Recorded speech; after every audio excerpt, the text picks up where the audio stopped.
Part 1 begins with a feeling of danger and pressure, showing the reader that something terrible is about to happen. The story opens inside a large military training academy that belongs to a mixed-species alliance, where many alien races train together to fight common threats. The place is usually safe, controlled, and strict, but on this day the mood is different. Loud alarms scream through metal halls, lights flash red, and the air feels heavy with fear. Cadets stand in lines, holding advanced weapons, but their hands shake because they already know what is coming. At the center of the scene is a human cadet named Eli Rook. He is young, not famous, not special by rank, but calm in a way that stands out. He holds his rifle firmly and watches the dark gates of the arena where something massive is about to appear. The instructor, Kareth, is an experienced alien warrior who has seen many wars and many deaths. He carries authority and fear in his voice. When the gates open, the grave maw steps forward, and the story takes time to show how terrifying it is. The creature is huge, taller than buildings, with skin that looks like rock and glowing cracks that pulse with energy. Gravity bends around it, making the ground shake and the air feel thick. This is not just a monster, but a symbol of defeat, because the grave maw is known across the galaxy as unstoppable. Worlds have fallen to it. Armies have failed. Weapons that can melt cities have done nothing to it. The instructor makes it clear that this is only a demonstration, a lesson meant to teach cadets that retreat is sometimes the only smart choice. His warning, "Nothing can stop that monster," is not said with drama, but with tired truth. Most cadets believe him instantly. Fear takes control. Some step back, others freeze, and some already accept failure in their minds. This reaction shows how powerful the legend of the grave maw is and how deeply the galaxy fears it. Eli, however, reacts differently. He does not argue, shout, or show anger. He simply reloads his weapon. That small action becomes the heart of Part 1. Reloading is simple, quiet, and human, but it shows defiance. It tells the reader that Eli does not fully accept what he has been told. He does not believe in absolute limits. When the instructor orders him to stand down, Eli does not turn around. This shows respect mixed with determination. He is not reckless for pride. He is focused on understanding the enemy. As the grave maw moves, the story highlights its unnatural speed and power. It is not slow like a normal giant creature. It attacks fast, sending shock waves that throw cadets off their feet and destroy training drones. The arena begins to break, showing that even a controlled space cannot hold true danger. Fear spreads and discipline starts to crack. Eli steps forward while others pull back. This contrast is important because it shows a core HFY idea.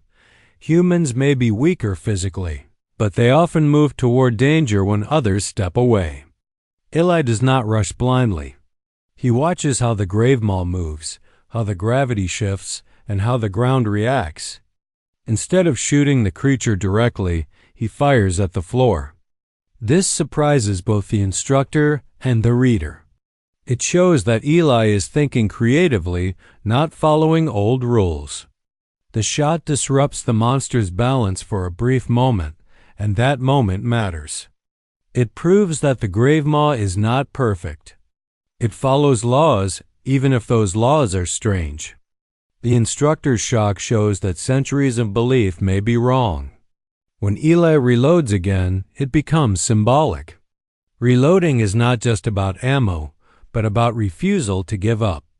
Each reload is a choice to continue despite fear, pain, and orders. As the grave maw turns its attention fully toward Eli, the danger becomes personal. This is no longer a lesson. It is a real fight. The monster roars, filling the space with pressure and sound, trying to crush Eli's will before crushing his body. Eli feels fear, but he does not let it control him. His brief smile before raising the rifle is not arrogance, but acceptance. He knows he may fail or die, but he also knows that trying matters.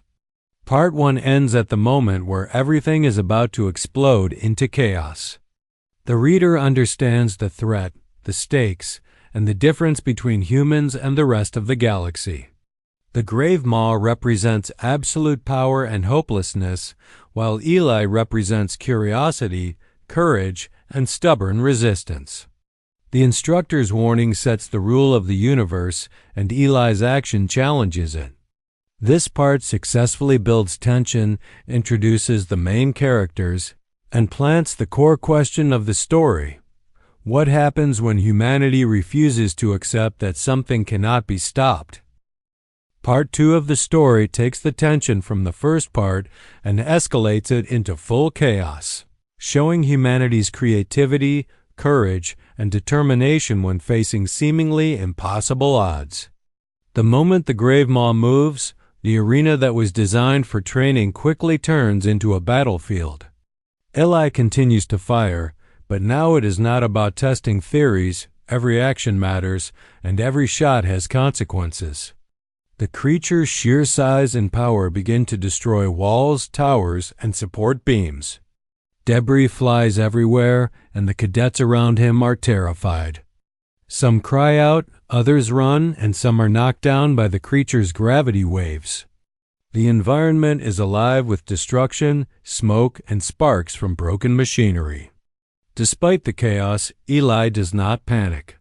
He rolls with attacks, uses the debris as cover, and keeps aiming carefully. The narrative shows his ingenuity. He is not stronger than the Grave Maw, but he uses clever tactics to force it into mistakes.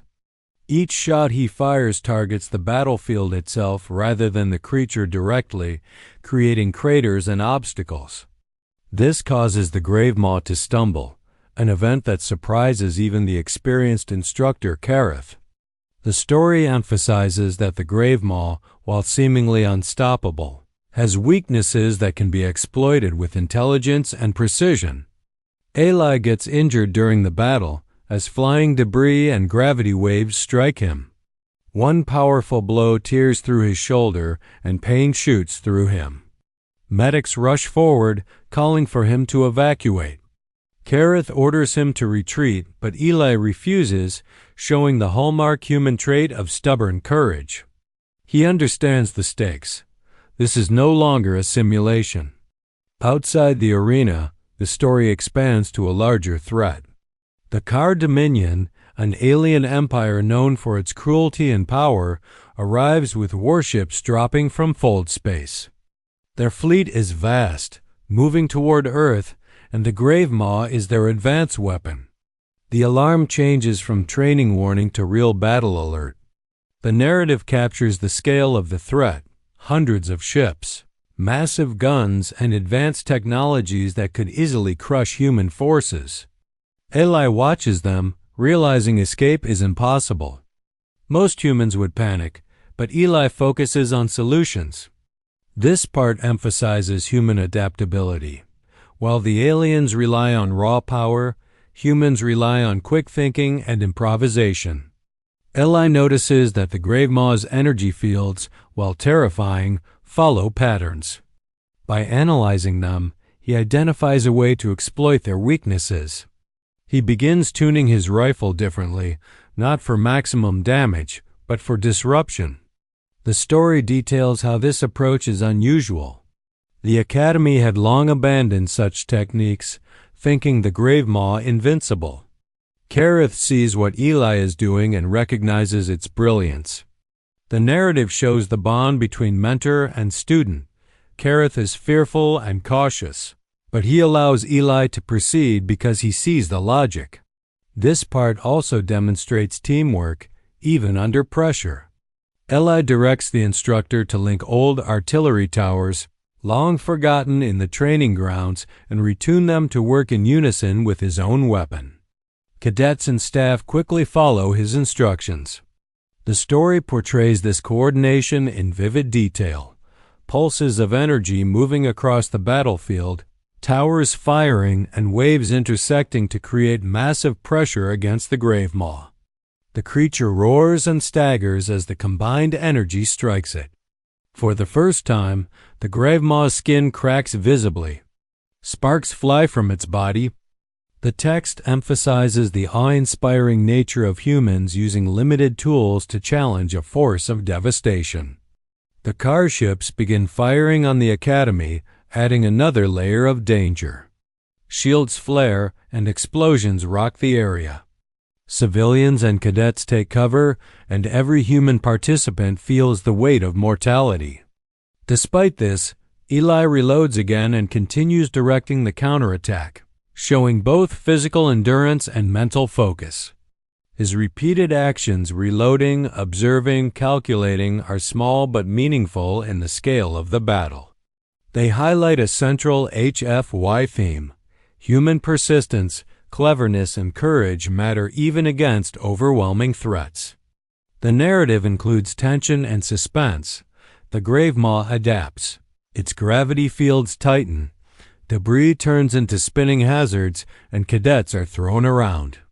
Eli's determination is shown not as recklessness but as strategic thinking. He calculates each move, watches for patterns, and exploits the environment. At one point, he whispers that the grave maw is overconfident, showing insight into its behavior. The combination of human ingenuity and courage begins to shift the battle. The tower's energy pulses, guided by Eli, hit the creature's weak points. Its armor begins to crack, energy leaks through fissures, and the sound of its roar mixes with explosions. The instructor's shock emphasizes the importance of what is happening. Centuries of belief in the monster's invincibility are being challenged. At the same time, the narrative expands the story scale beyond the arena. Human ships arrive to face the car fleet. They are smaller and seemingly weaker, but they maneuver with daring skill. The story highlights human creativity in space combat. Ships weave in ways larger ones cannot, exploiting blind spots in enemy fire. The text emphasizes contrast between human determination and alien reliance on sheer power.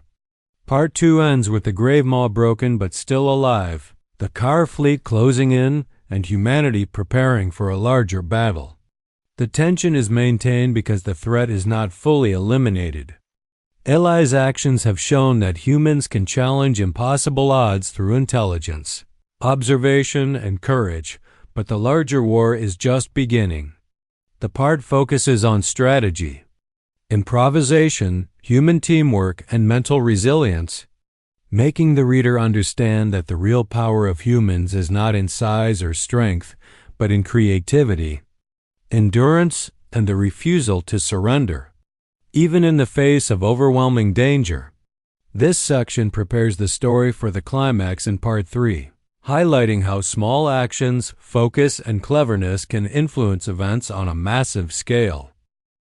Part 3 begins with the story moving from the training arena to the vastness of space, showing the real consequences of the grave maw's arrival and the Car Dominion's assault on Earth. Humanity faces a fully organized alien fleet, far larger and more powerful than anything previously encountered. The narrative focuses on the contrast between the massive, heavily armed car warships and the smaller, nimbler human ships. Humans are outgunned and outnumbered, but their strength lies in creativity, strategy, and courage. The story shows intense space battles as humans dodge enormous weapons, weave between enemy fire, and use environmental hazards like asteroid belts and debris fields to their advantage. Every maneuver is risky. One wrong move could destroy entire squadrons. The author emphasizes human ingenuity. While aliens rely on sheer firepower and technology, humans combine thinking with bravery, making split-second decisions to exploit weaknesses in the enemy formations. Meanwhile, Eli Rook remains at the center of the story. Despite being injured and exhausted, he continues to act decisively.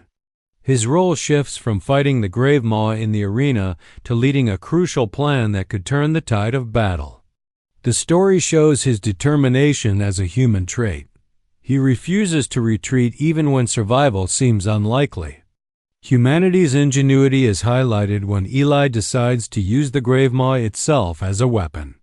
They carefully load it onto a carrier ship and set explosives in its cracked body. The tension is high, as this plan requires precision, timing, and courage. The reader can feel the danger in every moment. If the Gravemaw moves too early or the carrier is destroyed, the mission will fail and the humans may die. Eli pilots the carrier alone, despite his injuries, demonstrating personal bravery and the human instinct to act when the stakes are highest. The Card Dominion notices his approach and mocks him over communications, believing a lone cadet poses no threat. The narrative emphasizes the theme of underestimation. Humans often appear weak or insignificant, but their persistence, intelligence, and willingness to take risks make them dangerous. As Eli releases the Gravemaw toward the enemy dreadnought, the story builds suspense to a climax. The Gravemaw detonates inside the massive ship, showing a human mind capable of using even the enemy's power against them. This action destroys the dreadnought and causes the car fleet to falter and eventually retreat, highlighting the effectiveness of human creativity and courage over brute force. The story also focuses on human sacrifice and endurance. Eli's actions put him at extreme personal risk, and the reader is reminded of the cost of heroism. Despite injuries and exhaustion, he persists because the survival of Earth and humanity depends on it. The narrative portrays this heroism without glorifying recklessness. Eli's careful planning, combined with courage, leads to success. After the battle, the story shifts to reflection and resolution. Eli survives and returns to Earth, though wounded, and the Instructor Kareth acknowledges that centuries of doctrine have been rewritten through his actions. The story emphasizes human resilience. Even in the face of overwhelming odds and creatures thought unstoppable, humans refuse to give up, adapt to new situations, and use creativity and courage to survive. The resolution extends beyond the immediate victory. The galaxy learns of the cadet who challenged the Gravemaw, showing that humans can achieve the impossible. Other species recognize that humans do not follow conventional rules. They act unpredictably, persistently, and intelligently. The narrative closes on the broader theme of HFY humanity. Despite being smaller, physically weaker, and often underestimated, has a unique combination of traits that make it formidable: ingenuity, stubborn courage, adaptability, and the willingness to act when others hesitate. By the end of Part 3, the reader sees that the battle was not just physical, but also mental and strategic. Humans use their intelligence to analyze patterns, exploit weaknesses, and coordinate complex actions under extreme stress. The Gravemaw, once a symbol of absolute power, becomes a tool in human hands, showing that no matter how terrifying a threat seems, human creativity can find a solution. Part 3 concludes with a sense of triumph mixed with a recognition of cost. Humans are victorious, but the fight required courage, cleverness, and risk. The story leaves a lasting impression that human determination and ingenuity can overcome even the most impossible odds.